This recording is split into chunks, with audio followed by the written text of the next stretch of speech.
6 feet long. Now let's bring the arms over the head, shoulder width apart, with the palms facing one another, and bend into the left knee. So the knee, again, is right over top of the ankle. Back foot is rooted down into the floor, and the back leg is strong. That's called Warrior 1. So we're going to Warrior 2 now by swinging the right arm back, left arm forward, and then heel, toe, walk the right foot back about a foot. Take an inhale, and then exhale, bend your right knee, so eventually it's at about a 90-degree angle. Please remember the knee stays over the ankle. Sink into the hips. Take a few breaths here, eyes on one spot. Now triangle pose, turn your palms, and then it's almost like a windmill motion, and you're going to bring your left elbow in front of the left knee. It's actually to the inside of the knee.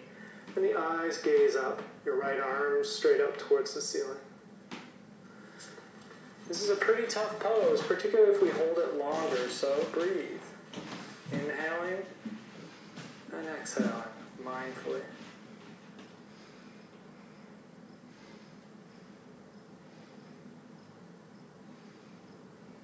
Alright, come back up. Warrior 2. To come out of Warrior 2 into Warrior 1, straighten the front leg, heel, toe, walk the foot back up to where it was. Swing the arms up over the head and bend into the left knee. Bring the hands to the hips, turn the right heel out, bend the back knee and step the feet together. We'll do the other side. Take an inhale, exhale, step the left foot back.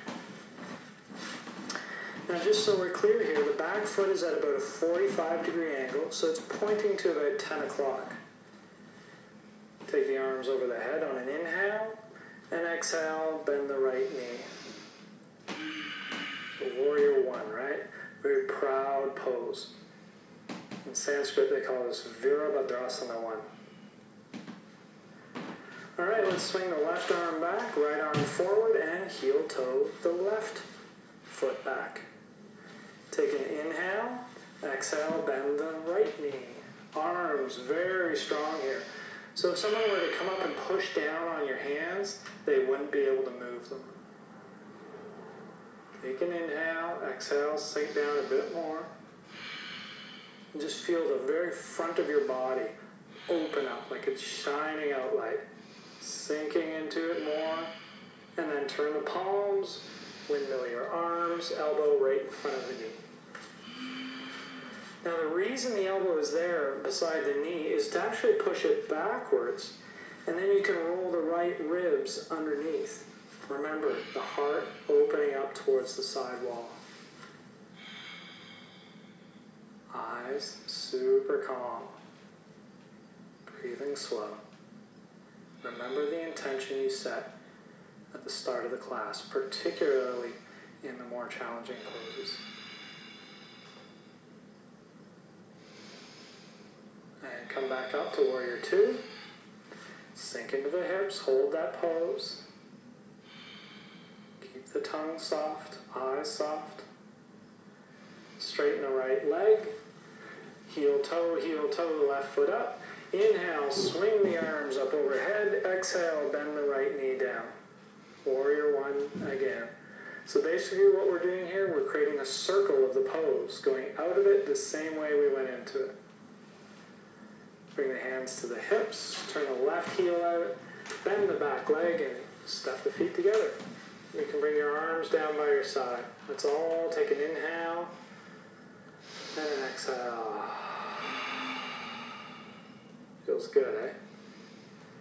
Okay, we're going to do a forward bend now. Let's bring the hands back to the hips, bend the knees, and step the right foot back, probably about 4 feet. Then pivot on your feet to your right, and when you look down, your feet should be parallel to one another, maybe even turned in just a little bit.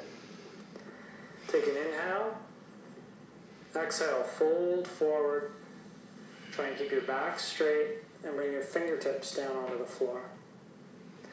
Now those of us with tight hamstrings, you're going to want to bend your knees a little bit here, and that'll take your hamstrings out of it.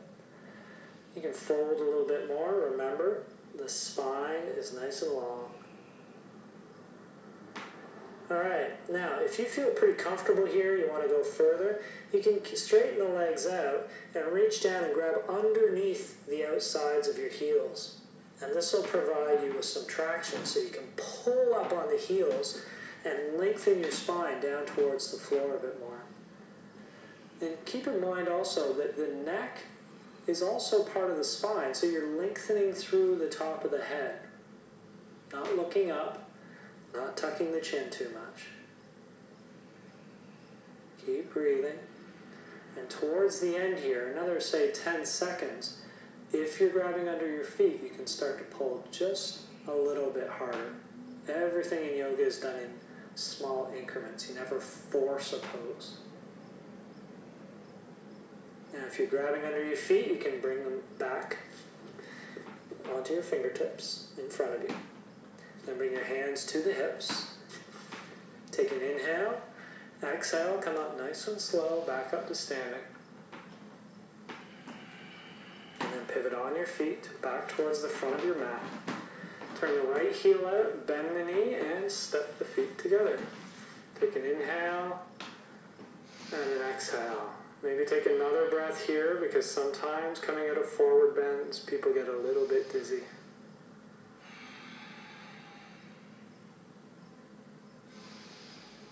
Alright, let's come back towards the middle of the mat.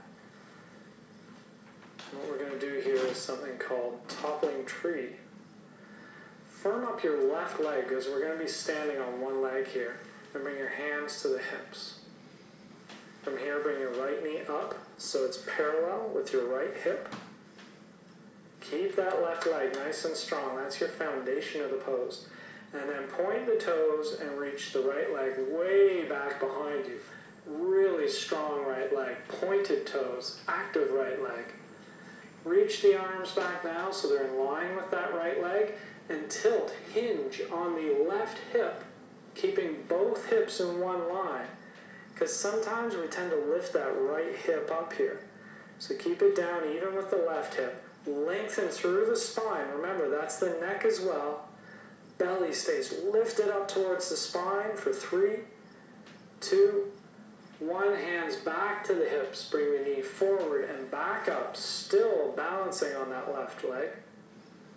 And then drop the foot down to the floor. Alright, let's do the other side now. Right leg, solid. Left knee comes up, hip height. Point the toes. Now this time, let's try drawing the belly in before we do the pose. So remember, that means the belly button comes back to the spine. Inhale, and exhale, lengthen the left leg back. Arms back in line with the left leg. Take an inhale, lengthen the spine, and exhale, go ahead, start to bend. Now one thing that happens a lot here is that we tend to bend the upper body too far down. Try and remember that if someone were looking at you from the side, your leg and your spine and your neck and your head would all be in one perfect line. It's like a teeter-totter or a seesaw here, perfectly straight line on the fulcrum of your left hip. And come back up. Bring the knee forward and back up. And drop the foot. Arms down by your side. Inhale. And exhale. Okay, here we go. This is what we've been working towards. It's called dancer's pose. Beautiful, elegant pose. Turn your right palm out to face the right wall with your thumb facing the back of the room. And just lift up your right foot so you grab the inside of your right ankle. Bring the left arm up towards the ceiling. Take a big inhale, lengthen the left arm up, and then start to push the right shin towards the back of the room. It's kind of interesting. As soon as you do that, you feel your spine goes into a backward bend again. But also, it's a bit of a twist because your right shoulder is going back, your left shoulder is going forward. One thing you may want to think about or visualize here is a tug of war. You're pushing the right shin and ankle backwards, but your left arm is reaching forwards, creating that stability in the center. Now at a certain point, you're going to feel, okay, I'm kicking back as much as I can, I'm stretching forward as much as I can. It's at that point that you start hinging again, just like the last pose, at the left hip. Eventually you come down so your belly is parallel to the floor. And kicking up very actively now. If we were looking at you from the side, maybe your toes are starting to go higher than your head even. For 3, kicking up, 2, and 1. Good, release. Bring the feet down, arms at your side, take an inhale, and an exhale. Let's turn the left palm out towards the left wall. Reach down, grab the inside of your left ankle. Bring your right arm towards the ceiling. Remember, rooted down to the floor, reaching up at the same time. Inhale, lengthen the right side. Exhale, initiate the kick back. This pose is called Natarajasana, and that translates into dancer's pose. A beautiful expression of not only balance, but of concentration, meditation. So what do? We keep the eyes perfectly still. And yeah, for sure, it's a tough pose. It requires a lot of effort, but cultivate the meditation in the challenge. This is one of the keys to yoga. If you can create peace in this moment, in this challenging situation, you can do that when you're in an argument, when you're in a traffic jam. So this is your chance right now. Kick a little bit harder, tilt a little bit more for 5 seconds, but hold the peace for 3, 2, and 1. Good. Release. Feet together. Arm floats down by your side. Right to your inhale. Right to your exhale. And we'll end off with tree pose. Bring the left leg to be nice and straight and your right knee up. So again, it's parallel with your hip. Turn the knee out to the right, grab onto your ankle and bring it up to the left hip. Grab the foot from behind with your left hand and let the right knee drop towards the floor. The right hand comes to the center of the chest with your thumb right against the heart. Now this is tree pose. Think about that for a second. A tree reaches up towards the sky, but it also roots down through the floor, just like how we started the class.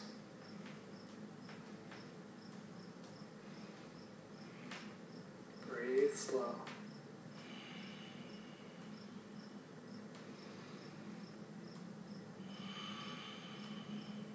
Alright, let's turn the right knee up. Drop the foot down towards the floor. And we'll do the other side now. Right leg is straight, left knee comes up. Turn the knee out to the side and cradle the ankle up towards the right hip. Left knee drops down, left hand to the heart.